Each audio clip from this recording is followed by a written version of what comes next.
মহাসড়কে নয়, শুধুমাত্র রাজধানীতে চলতে পারবে ব্যাটারি চালিত অটোরিকশা। স্বল্প আয়ের মানুষের কথা চিন্তা করে প্রধানমন্ত্রী এমন নির্দেশনা দিয়েছেন বলে জানিয়েছেন সড়ক পরিবহন ও সেতুমন্ত্রী। দুপুরে বঙ্গবন্ধু এভিনিউ ওলামা লীগের প্রতিষ্ঠা বার্ষিকীতে এসব কথা বলেন তিনি। তবে অটোরিকশা শুধুমাত্র ঢাকা শহরে চলবে, কোনো মহাসড়কে চলবে না বলে জানান ওবায়দুল কাদের। তিনি জানান, সকালে মন্ত্রিসভার বৈঠকে প্রধানমন্ত্রী নির্দেশনা দিয়েছেন, দুর্মূল্যের বাজারে নিম্ন আয়ের মানুষের কথা বিবেচনায় নিয়ে অনুমতি দেওয়া হয়েছে। কিন্তু আজকে মন্ত্রিসভার বৈঠক প্রধানমন্ত্রী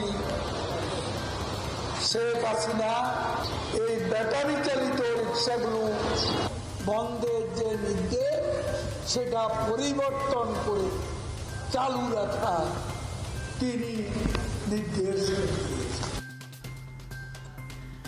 এর আগে ব্যাটারি চালিত অটোরিকশা চলাচল বন্ধ ঘোষণার প্রতিবাদে আজও রাজধানীর বিভিন্ন সড়ক অবরোধ করে বিক্ষোভ করছেন চালকরা। সকালে অটোরিকশা বন্ধের প্রতিবাদে মোহাম্মদপুরের বেড়িবাঁধ সড়কে বিক্ষোভ করেন তারা। এ সময় অটোরিকশা চালানোর দাবিতে স্লোগান দিতে থাকেন চালকরা।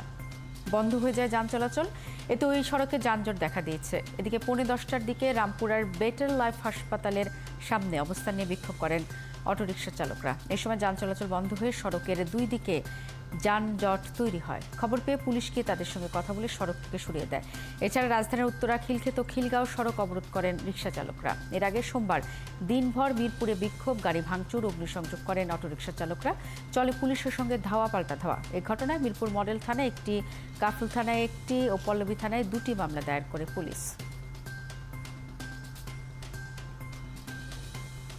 আমি একদিন রিক্সা না চালালে পরের দিন আমার রিজিক মেলে না, তাহলে আমার এই ঋণের টাকা 600 টাকা ডেলি আমি কোথায় দিয়ে দেবো? যদি আমরা এটা অবৈধ, আপনি মূলটা বন্ধ করেন, মেন জায়গা বন্ধ করে আমরা পাবো না, তখন যেটা করে খাবো। এরা যে গরিব কিভাবে চলতে আছে না না খাইতে আছে, সিদ্ধান্ত না যে চলবে না, আমাকে একটা সিদ্ধান্ত করুক। আমার 3টা ছোট মোট, আমি আজকে 3 দিন তারা হাওলাত করে এই কিস্তিটা চালাইতে আছি। কে দিব আমার এই কিস্তি? তারা আজকে এই ধরনের কোনো উত্তেজনাকর কোনো কর্মকাণ্ড তারা করে নাই, জাস্ট তারা রাস্তা বন্ধ করে দিয়ে এখানে বসেছিল। তো আমরা তাদেরকে সেটা বুঝায় ম্যানেজ করে নিয়েছি। অটোরিকশা চালকদের আন্দোলনের প্রতি সংহতি জানিয়েছেন বিএনপির সিনিয়র যুগ্ম মহাসচিব রুহুল কবির রিজভী। একই সাথে চা শ্রমিক সহ সব মেহনতি মানুষের অধিকার নিশ্চিতেরও দাবি জানান তিনি। চা শ্রমিকদের দৈনিক মজুরি 500 টাকা, কর্মঘণ্টা 8 ঘণ্টা করা সহ বিভিন্ন দাবিতে জাতীয়তাবাদী শ্রমিক দলের মানববন্ধনে যোগ দিয়ে কথা বলেন রিজভী। বিদ্যুৎ খাত সহ উন্নয়নের নামে সরকার টাকা পাচার করছে বলে অভিযোগ তোলেন তিনি। সরকারের সমালোচনা করে রিজভী বলেন, এ সরকার সাধারণ মানুষের সমস্যা বোঝে না, সরকারের লোকদের সুবিধা দিতেই বিদ্যুৎ খাত সহ বিভিন্ন খাতে ভর্তুকি বাড়ছে বলেও মন্তব্য করেন রিজভী। ওবায়দুল কাদের কি জানেন যে তারা যে পরিশ্রম করে, যে তারা যে রিক্সা চালায়, তারা যে ব্যাটারি চালিত যান চালায়, সেই টাকা দিয়ে, সেই উপার্জন দিয়ে তার সন্তানকে স্কুলে পাঠাতে পারে কিনা?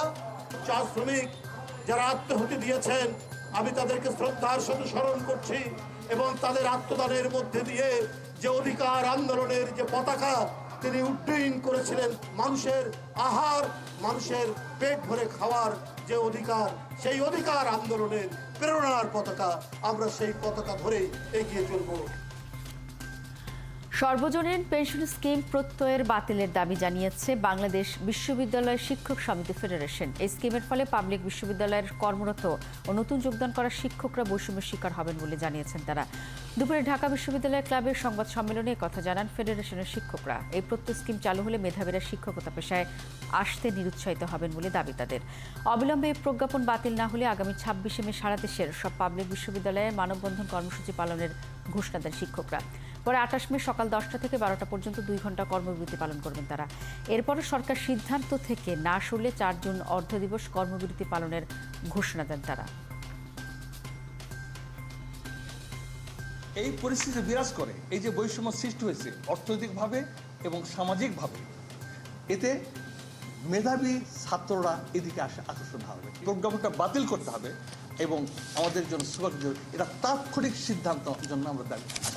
আগামী 25শে মে 2024 তারিখের মধ্যে এ বিষয়ে কোনো ধরনের কার্যকরী উদ্যোগ গ্রহণ করা না হলে 26শে মে 2024 তারিখ রবিবার সারা দেশে পাবলিক বিশ্ববিদ্যালয়ের শিক্ষকরা একযোগে সকাল 11:30 থেকে মানববন্ধন কর্মসূচি পালন করবে।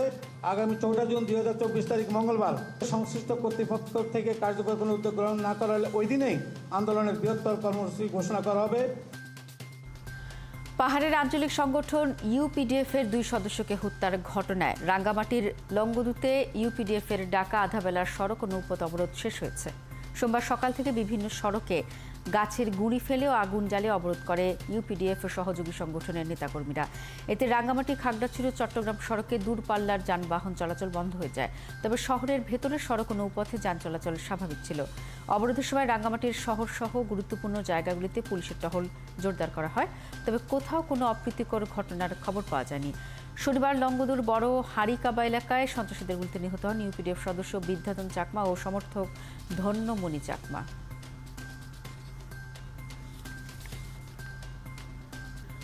অপহরণ করে শিশু বিক্রি চক্রের এক সদস্যকে চাঁদপুরের ফরিদগঞ্জ থেকে গ্রেফতার করেছে বাড্ডা থানা পুলিশ। অভিযানের সময় মরিয়ম নামের এক শিশুকে উদ্ধার করা হয়। সকালে মরিয়মকে তার বাবা মার কাছে ফিরিয়ে দেওয়ার সময় পুলিশ জানায়, রাজধানী জুড়ে নানা ছদ্মবেশে শিশু চোর চক্র তাদের তৎপরতা চালাচ্ছে। গত 18 মে সকালে 2 বছরের মরিয়মকে বাড্ডা থানা এলাকা থেকে অপহরণ করে নিয়ে যায় সুমাইয়া নামের এক অপহরণকারী। পরে তার বাবা মাকে ফোন দিয়ে মুক্তিপণ দাবি করা হয়। অপহরণকারীর মোবাইল ট্র্যাক করে চাঁদপুর জেলার ফরিদগঞ্জের বিভিন্ন জায়গায় অভিযান চালিয়ে মরিয়মকে উদ্ধার করা হয়। বাচ্চারা কি কথা বলে নিয়েছো? মানে রাস্তা কান্নাকাটি করে নাই? না, আমার চিনি বাচ্চা চিনে? আচ্ছা, তারপরে তুমি কি করতা? আমি 5 সপ্তাহ আইনা হোটেলে খাওয়াইয়া হেবো সেন্টালিয়া ডাইরেক্ট আমি চাঁদপুরে নিয়ে আসছি। চাঁদপুরে এনে তার বাবার ফোন দিয়ে কি বলছো? কত টাকার কথা বলছো? 10,000 টাকার কথা বলছি। কালকে কখন নিছে? কালকে আপনার 8টার দিকে সকালে নিয়ে গেছে, 8:30টার দিকে সারাদিন নিয়ে চাঁদপুর চলে গেছে। আমরা বলতেই পারি না। আমার অনেক ঠিকানা দিচ্ছে, আমি ঠিকানা মতন যাইনি, স্যারের সহযোগিতা নিচ্ছি। থাকো। কক্সবাজারের পাজরে গাড়িতে সরকারি অফিসের স্টিকার লাগিয়ে ইয়াবা পাচারের সময় 7 লাখ পিস ইয়াবা সহ 4 মাদক ব্যবসায়ীকে আটক করেছে র্যাব। রবিবার রাতে কক্সবাজার মেরিন ড্রাইভ সড়কের পাটুয়ার টেক পয়েন্টে গাড়ি তল্লাশির সময় তাদের আটক করা হয়। সোমবার এক প্রেস ব্রিফিংয়ে র্যাব 15-এর উপ অধিনায়ক মেজর শরীফুল আহসান জানান, টেকনাফের ইয়াবা কারবারি আব্দুল আমিন ও আবদুল্লাহ সহ 4 জন তাদের পাজেরো গাড়িতে সড়ক ও জনপদ বিভাগের স্টিকার লাগিয়ে টেকনাফ থেকে কক্সবাজার যাচ্ছিলেন। পাটুয়ার টেক পয়েন্টে চেকপোস্টে গাড়ি থামিয়ে তল্লাশি করে 7 লাখ পিস ইয়াবা পাওয়া যায়। মাদক কারবারি আব্দুল আমিনের যে বিলাসবহুল যে জিপটি, সেই জিপটি আমাদের এই আভিযানিক দলকে এবং আভিযানিক দল কর্তৃক স্থাপিত চেকপোস্টটি ক্রস করে এবং ক্রস করার সময় তাকে সেই গাড়িটিকে ইশারা দিয়ে আমাদের সিগন্যাল দিয়ে দাঁড় করানোর চেষ্টা করা হয়। কিন্তু উক্ত গাড়িটা আমাদের সিগন্যাল অমান্য করে আমাদের এই চৌকিকে পার হয়ে যাওয়ার চেষ্টাকালে আমাদের এই আভিযানিক দল কর্তৃক ওই এসইভি গাড়িটি আটকানো হয়। আগামীকাল দ্বিতীয় ধাপে 156টি উপজেলা পরিষদের নির্বাচন। এ উপলক্ষে বিভিন্ন কেন্দ্রে পাঠানো হয়েছে নির্বাচনী সরঞ্জাম। একই সঙ্গে কেন্দ্রীয় নিরাপত্তার দায়িত্বে থাকা আইনশৃঙ্খলা বাহিনীর সদস্যদের দিক নির্দেশনাও দেওয়া হয়েছে। নির্বাচন কমিশন জানিয়েছে, এবার প্রতিনিধি বাছাইয়ের মতো মত দিবেন 3,52 লাখের বেশি ভোটার। সহকর্মীদের তথ্য ছবিতে প্রতিবেদন। এই দফায় নির্বাচন হচ্ছে নেত্রকোনা সদর, বারহাট্টা ও পূর্বধলা উপজেলায়। সোমবার সকাল থেকেই উপজেলা পরিষদ থেকে কেন্দ্রে কেন্দ্রে নির্বাচনী সরঞ্জাম পাঠানো শুরু হয়। প্রায় 7.5 লাখ ভোটার যেন সুষ্ঠুভাবে ভোট দিতে পারে সেজন্য প্রস্তুতি শেষ করেছে জেলা প্রশাসন। সার্বিক প্রস্তুতি গ্রহণ করেছি। আমাদের আইন শৃঙ্খলা রক্ষাকারী বাহিনী এছাড়া আমাদের 35 জন এক্সিকিউটিভ ম্যাজিস্ট্রেট মাঠে কাজ করছেন এই মুহূর্তে। ময়মনসিংহ সদর, মুক্তাগাছা ও গৌরীপুর উপজেলাতেও নির্বাচন হবে মঙ্গলবার। সেখানেও প্রতিটি ভোট কেন্দ্রে কড়া পাহারায় ব্যালট বাক্স সহ নির্বাচনী সামগ্রী পাঠানো হয়। ভোরে 3টা থেকে 4টার দিকে আমরা ব্যালট পেপার কেন্দ্রে পৌঁছাবো। গাজীপুরে ব্যালট পেপার ছাড়া সব ধরনের নির্বাচনী সামগ্রী বুঝে নিয়েছেন কেন্দ্রের দায়িত্বপ্রাপ্তরা। আমাদের যে পরিমাণ অ্যারেঞ্জমেন্ট আছে, আমরা আশা করি এখানে শতভাগ সুষ্ঠু, নিরাপদ এবং নিরপেক্ষ নির্বাচন হবে। যশোরের 3 উপজেলার 293টি কেন্দ্রের নিরাপত্তায় মোতায়েন করা হয়েছে 2000 পুলিশ, 4000 আনসার সদস্যের পাশাপাশি বিজিবি ও র্যাব। নির্বাচন সুষ্ঠু করতে সকালে তাদের নির্দেশনা দেন পুলিশ সুপার। কোনো ধরনের নিরাপত্তা ঝুঁকি নাই, নির্বাচন অবাধ, সুষ্ঠু, নিরপেক্ষ এবং শান্তিপূর্ণ হবে। চাঁদপুরে সুষ্ঠু ও নিরপেক্ষ নির্বাচনের পরিবেশ বজায় রাখতে আইন শৃঙ্খলা বাহিনীর পাশাপাশি কাজ শুরু করেছে কোস্টগার্ড। এই অঞ্চলের নির্বাচনী কেন্দ্রসমূহের নিরাপত্তা জোরদারের লক্ষ্যে বাংলাদেশ কোস্টগার্ডের একাধিক প্লাটুন, উচ্চগতিসম্পন্ন বোট এবং জাহাজ সর্বদা টহলরত রয়েছে। চাঁপাইনবাবগঞ্জের শিবগঞ্জ উপজেলা পরিষদের নির্বাচন সুষ্ঠু করতে 15টি ইউনিয়ন ও একটি পৌরসভার 166টি কেন্দ্রে ব্যালট পেপার ছাড়া সকল নির্বাচনী সরঞ্জাম চলে গেছে। সেখানে 3 স্তরের নিরাপত্তা নিয়েছে আইন শৃঙ্খলা বাহিনী। সার্বিকভাবে আমরা যারা প্রশাসন এবং বিভিন্ন ব্যবস্থাপনার সাথে জড়িত তারা আমাদের প্রস্তুতি সম্পন্ন ইতিমধ্যে করে ফেলেছে। দ্বিতীয় দফায় 161টি উপজেলায় নির্বাচনের তফসিল ঘোষণা করেছিল নির্বাচন কমিশন। তবে আদালতের আদেশ ও অন্যান্য কারণে নির্বাচন হচ্ছে 156টিতে। বনশ্রী হালদার, 71। ব্রাহ্মণবাড়িয়ার কসবায় প্রতিপক্ষের হামলায় আহত হয়েছেন এক চেয়ারম্যান প্রার্থীর কর্মী উপজেলা ছাত্রলীগের সাবেক সাধারণ সম্পাদক ইমদাদুল হক পলাশ। তাকে জেলা সদর হাসপাতালে ভর্তি করা হয়েছে। পলাশের স্বজনরা জানান, উপজেলা পরিষদ নির্বাচনে চেয়ারম্যান প্রার্থী আইনমন্ত্রী আনিসুল হকের সাবেক এপিএস রাশিদুল কাউসার ভূঁইয়া জীবনের পক্ষে কাজ করছিলেন পলাশ। গতরাতে প্রচার শেষে তিনি আজ ভোরে শাহপুর গ্রামের বাড়িতে ফেরার পথে প্রতিপক্ষ চেয়ারম্যান প্রার্থী সাইদুর রহমান স্বপনের সমর্থকরা তাকে কুপিয়ে আহত করে। পলাশের উপর হামলার ঘটনায় একজনকে আটক করা হয়েছে বলে জানিয়েছেন কসবা থানার ওসি রাজু আহমেদ। গাজীপুর জেলার শ্রীপুর উপজেলা পরিষদ নির্বাচনে চেয়ারম্যান পদে প্রার্থিতা ফিরে পেয়েছেন জামিল হাসান দুর্জয়। আচরণবিধি ভঙ্গের অভিযোগে নির্বাচন কমিশন তার প্রার্থিতা বাতিল করলেও সেই আদেশ স্থগিত করেছে হাইকোর্ট। তাকে নির্বাচনে অংশগ্রহণের সুযোগ দিতে নির্বাচন কমিশনকে নির্বাচন কমিশনের প্রতি রুল জারি করেছে। রবিবার হাইকোর্টের একটি বেঞ্চ এই আদেশ দেয়। আওয়ামী লীগের প্রয়াত নেতা সাবেক প্রতিমন্ত্রী অ্যাডভোকেট রহমত আলীর ছেলে বর্তমান প্রতিমন্ত্রী রুমানা আলী টুসির ভাই জামিল হাসান দুর্জয় সহ এই উপজেলায় চেয়ারম্যান পদে প্রতিদ্বন্দ্বিতা করছেন 3 জন। বাংলাদেশ চলচ্চিত্র শিল্পী সমিতির 2024-26 মেয়াদে নির্বাচনের সম্পাদক পদে মনোয়ার হোসেন ডিপজলের দায়িত্ব পালনে নিষেধাজ্ঞা দিয়েছে হাইকোর্ট। সোমবার বিচারপতি নাইমা হায়দার ও বিচারপতি কাজী জিনাত হকের হাইকোর্ট বেঞ্চ আদেশ দেন। একই সঙ্গে বাংলাদেশ চলচ্চিত্র শিল্পী সমিতির নির্বাচনে অনিয়মের ঘটনা তদন্তেরও নির্দেশ দিয়েছে হাইকোর্ট। গত 15 মে বাংলাদেশ চলচ্চিত্র শিল্পী সমিতির 2024-26 মেয়াদে নির্বাচন বাতিল চেয়ে হাইকোর্টে রিট করেন পরাজিত সাধারণ সম্পাদক প্রার্থী নাসরিন আক্তার নিপুণ। রিটে মিশর ডিপজলের নেতৃত্বাধীন কমিটির দায়িত্ব পালনের নিষেধাজ্ঞা চাওয়া হয়। নির্বাচনে অনিয়ম ও কারচুপির অভিযোগ এনে এই ঘটনার তদন্তে কমিটি গঠনের নির্দেশ চাওয়া হয়েছিল রিটে। পাশাপাশি নতুন করে নির্বাচনের তফসিল ঘোষণারও নির্দেশনা চাওয়া হয়। কাজী নজরুল ইসলামের অবিনাশী গান কারারই লৌহ কপাট গাইবার জন্য যথাযথ অনুমতি নেওয়া হয়েছিল। 71কে জানিয়েছেন অস্কারজয়ী ভারতীয় সঙ্গীত শিল্পী এ.আর রহমান। কান চলচ্চিত্র উৎসবে 71কে দেয়া একান্ত সাক্ষাৎকারে কম্পোজার আরও জানিয়েছেন, তিনি মনে করেন বিষয়টির ইতি ঘটেছে। তিনি আরও বলেন, বাংলাদেশি শিল্পীদের সঙ্গে তার যোগাযোগ সবসময় আছে। কান থেকে আরও জানাচ্ছেন পার্থ সঞ্জয়।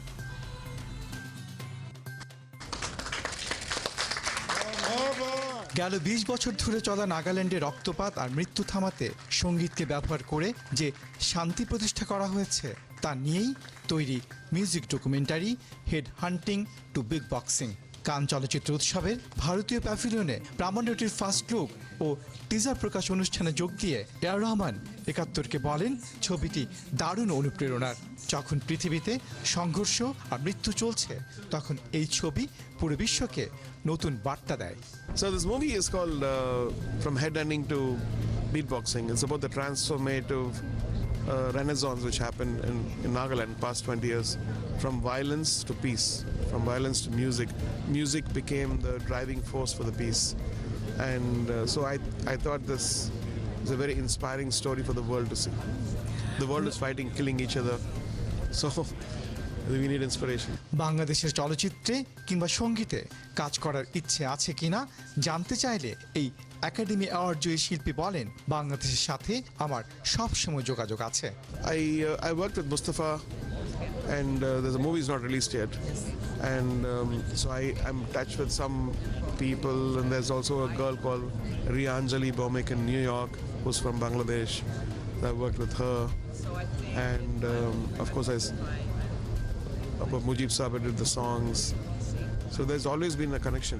আলাপে জানতে চাইলাম কারারই লৌহ কপাট গানটির সুর বিকৃতির প্রসঙ্গে। বললেন, আমি মনে করি বিষয়টির ইতি ঘটেছে। I think that's over now. Why do we bring it out again? Because that we took permission from them and we did that one. So some people didn't like it, some people loved it. So we have both mixed comments. আলাপের শেষে AR Rahman বাংলায় বললেন বাংলাদেশকে ভালোবাসার কথা। আমি তোমাকে ভালোবাসি। So nice of you. Thank you. Partha Sanjay, একাত্তর, কান, ফ্রান্স। এবার 41,000 ফুট উঁচুতে উড়বেন আশিক। বিমান থেকে লাফ দিয়ে মেঘের রাজ্যে ভেসে বেড়ানো তার নেশা। কখনো 15,000, কখনো বা 20,000 ফিট উপরে উড়ে বেড়ান তিনি। বলছি বাংলাদেশের স্কাই ডাইভার আশিক চৌধুরীর কথা। আগামী 25 মে যুক্তরাষ্ট্রের আকাশে 41,000 ফুট উপর থেকে স্কাই ডাইভ করে নতুন ইতিহাস তৈরি করতে চান তিনি। বাকিটা রাকিব হাসানের প্রতিবেদনে।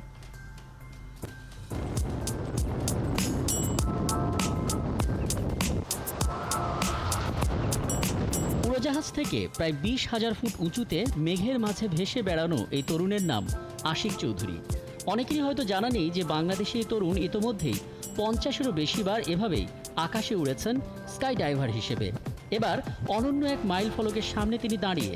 আসছে 25শে মে যুক্তরাষ্ট্রে তিনি 41,000 ফুট ওপর থেকে লাফ দেবেন মাঝ আকাশে।